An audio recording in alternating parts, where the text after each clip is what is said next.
Hey everybody, it's Pastor Hugo at St. Matthew with another daily devotion during this year of following Jesus. Let me ask you a question today. What are your fears? In other words, when you find yourself afraid, what is it that is most often causing you to fear? Is it finances? Is it health related, aging? Is it uncertain future? Is it job related? Is it relationship related? What is causing your fears? Comedian Jerry Seinfeld did a little routine about fear, and young people, Jerry Seinfeld was a comedian years ago that you've probably never heard of, but he had a really funny TV show, and he was just a really funny guy. And he had this routine about fear, where he had seen a survey that said that ranked people's greatest fears. And he was surprised to find out that death was not most people's greatest fear. It was number 2 for most people.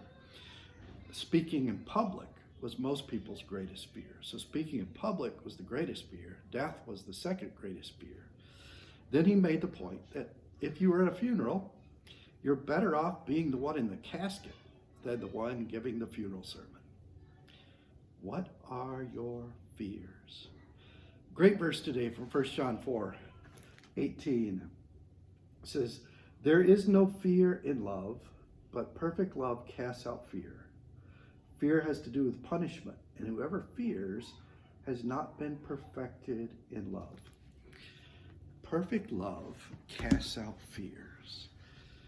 And then there's that phrase, perfected in love. Let's see that perfect love for a moment. Let's see that perfect love in Jesus. And then let's apply that perfect love of Jesus to ourselves. We are the recipient of perfect love. We're the one who's received this gift from Jesus through his perfect life, his innocent death at the cross. We have received perfect love. And that means, to use John's words, we have been perfected in love. Not because our love is perfect, but because we have received from Jesus perfect love. And perfect love, John reminds us, drives out fear. Next time you find yourself afraid, take that phrase, perfected in love, and stick it in your fear's face, whether that fear is coming from illness or aging or finances or related to your job or related to your relationships or related to an uncertain future. Remind that fear, I have the perfect love of Jesus. I have been perfected in love, and perfect love drives out fear. Have a great week. We'll see you next week. Bye-bye.